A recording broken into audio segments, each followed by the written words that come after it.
सूरत तौबा आयत नंबर 128 सफ़हा नंबर 187। अऊज़ु बिल्लाहि मिनश्शैतानिर रजीम बिस्मिल्लाहिर रहमानिर रहीम। लक़द जाअकुम रसूलुम मिन अनफुसिकुम अज़ीज़ुन अलैहि मा अनित्तुम हरीसुन अलैकुम बिलमुमिनीना रऊफ़ुर रहीम। फ़इन तवल्लौ फ़क़ुल हस्बियल्लाह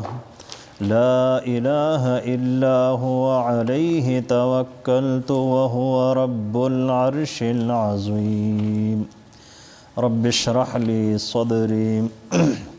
वयस्सिर ली अमरी वहलुल उक़दतम मिन लिसानी यफ़क़हू क़ौली।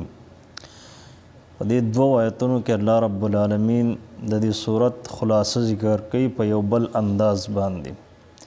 कि पे दे सूरत के अल्लाह रब्बुल आलमीन तासु ता कम अहकामात दरलेगली दी नु पे ज़ाहिर बाने आगा अहकामात तासु ता ढेर सख्त अहकारी और पे ज़ाहिर बाने तासु ता दा लगी चेहरा दा अहकामात का मुंगा तस्लीम को नु ज़मुंगा जान और माल आगा पे ख़तरा की प्रियूज़ी नु द दे अहकामात दरकवन के आगा अल्लाह रब्बुल आलमीन पैगम्बर अलैहिस्सलातु वस्सलाम दे हागा पैगम्बर अलैहिस्सलातु चे अगस्तासु द जिन्स न दे पे इंसानानों की पैदा शवे दे अगस्तासु द माशरे यौ फ़र्द दे और हागा पैगम्बर अलैहिस्सलातु चे कम सिज तासु पर तकलीफ़ की अची नागा बाने आगा ढेर सख्त तीरीग और ढेर मुशक्क़त और तकलीफ़ आगा तरसीगी और उस्तासु पर फ़ायदो बाने उस्तासु पर हिदायत बाने आगा ढेर ज़्यादा हिरस कउन के दे और ढेर ज़्यादा शफ़क़त कउन के और मेहरबान ज़ात दे। नु चे कला इंसान पदे ख़बर बाने पोशी चे दा हुक्म द नबी अलैहिस्सलातु वस्सलाम दे नु पज़ाहिर बाने का आगे की माल लगी का जान लगी का वक़्त लगी का मफाद क़ुरबान वल्वी का अख़पल अना क़ुरबान वल्वी नु आगे बेद इंसान द पारा आसान शी खो पदे शर्त बाने चे द इंसान शुऊरी ईमान द रसूलुल्लाह सल्लल्लाहु अलैहि वसल्लम पसीरत बाने मौजूद भी चिकल दा ईमान शऊर तवावड़ी नु बेद अल्लाह रब्बुल आलमीन प दिन बाने अमल कवल दा इंसान ल मज़ा वर्के ख़ुन वर्के और चे इंसान द अमल नशात कीगी नु द ख़पल ज़मीर मुलामत की बला ख़बर अल्लाह रब्बुल आलमीन प दे के दाम करदा गोए चे कम ज़ात तासु दा हुक्म के नु अगम तासु पशान इंसान दे द कम जिसम चे तासु लरी नु हागा जिसम अगम लरी कम औलाद चे तासु लरी चे दागी पर बुनियाद बाने तासु मैदान द जंग और मैदान द जिहाद तो नौज़ें नु हागा औलाद अगम लरी द कम माल सर चे तासु बशरी और फ़ितरी मिन दा नु हागा माल और हागा फ़ितरी मिन द रसूलुल्लाह सल्लल्लाहु अलैहि वसल्लम की देशी ज़क नबी अलैहिस्सलातु वस्सलाम हम यौ बशर कम तकलीफ़ और मुशक्क़त चे तासु महसूस हुई नु हागा तकलीफ़ और मुशक्क़त आगा तम रसीगी ज़क अगम यौ इंसान दे नु चागा हर सा बर्दाश्त की और हर सा क़ुरबानी नु लिहाजा तासु बतरीक़ औलाद दे क़ुरबानी मुज़ाहरों की बे अल्लाह रब्बुल आलमीन फ़रमाई कि चरे तासु मख वाड़ो और द अल्लाह रब्बुल आलमीन द पैगम्बर द ख़बर नम एराज़ को और दागा ख़बर तमगाड़ के न खौदा नबी अलैहिस्सलातु वस्सलाम त अल्लाह रब्बुल आलमीन फ़रमाई चे तो हुआ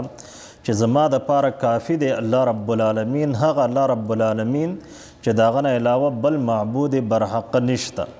और पागा बाने मा तवक्कुल कर दे यानी आगा तमें ज़ान स्पारा ले दे चे आगा मा तसा हुक्म कई नागा हुक्म बज़मनमा और हागा अल्लाह रब्बुल आलमीन चे आगा रब दे दलवई अर्श पकायनात के द टोल नगट सिज चे दे नागा अर्श दे चे द अर्श मालिक अल्लाह रब्बुल आलमीन दे नु द कायनात चे कम वाड़ा वाड़ा सिजू नदी चे आगा ज़मक व आसमान दे द अर्श पर मुकाबला की बेद ज़मक व आसमान पर मुकाबला के दा गुरुना और दगा सिजून दी बे इंसानान दी पेरियान दी मलाइक दी हशरातुल अर्ज़ दी हैवानात दी मखलूक़ात दी वग़ैरह नु दी मालिक बतरीक़ औला अल्लाह रब्बुल आलमीन दे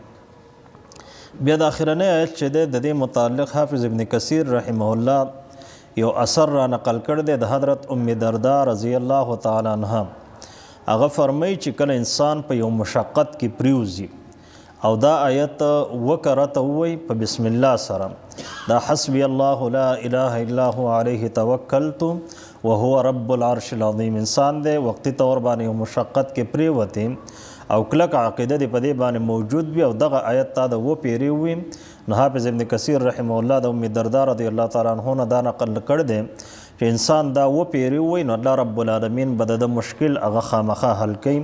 حسبی الله لا اله الا هو علیه توکلت وهو رب العرش العظیم چې زما د پاره کافی دی الله رب العالمین چې د هغه نه علاوه بل معبود نشته، هغه ته مې ځان سپارلی دی او هغه د عرش عظیم رب دی او د هغې مالک دی. لقد جاءکم په تحقیق سره راغلی دی تاسو ته رسول یو پیغمبر ستاسو د رهنمایي دپاره ستاسو د هدایت دپاره من انفسکم ستاسو د جنس نه،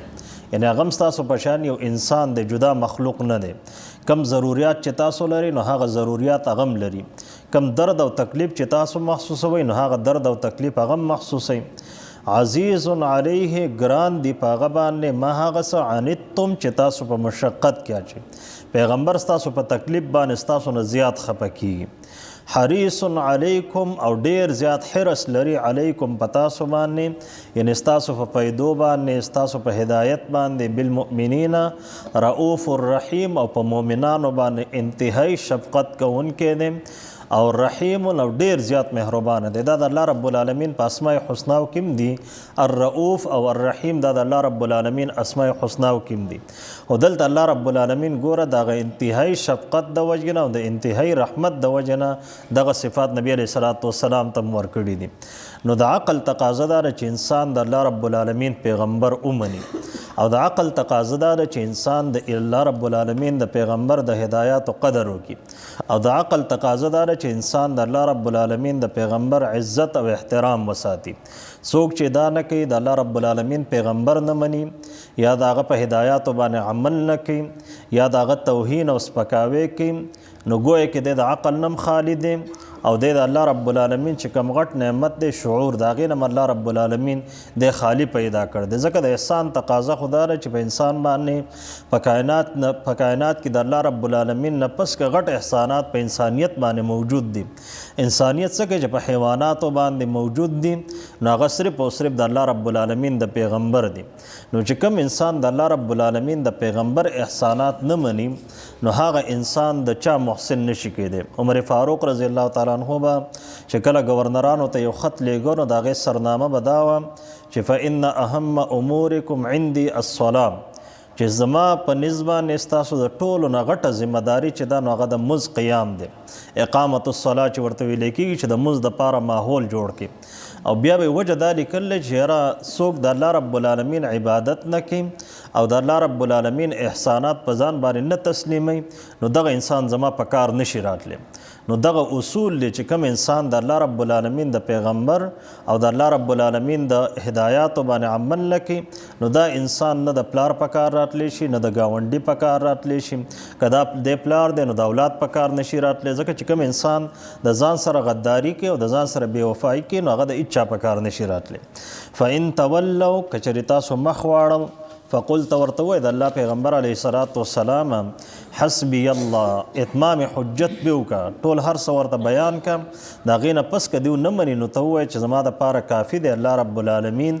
لا اله الا هو، نشته دی معبود برحقه مگر الله رب العالمین دی. علیه توکلتو، په الله رب العالمین باندې ما توکل کړی دی، یعنی الله رب العالمین ته مې ځان سپارل دی چې سره ته الله رب العالمین وایي نو هغه به زه تسلیموم. وهو رب العرش العظیم، او هغه رب دی د لوی عرش چې الله رب العالمین پیدا کړی دی، دغه عرش عظیم رب هم هغه الله رب العالمین دی. نو د عرش نه چې کوم واړه واړه څیزونه دي نو هغې ربوبیت به طریقه اوله د الله رب العالمین دپاره ثابت دی.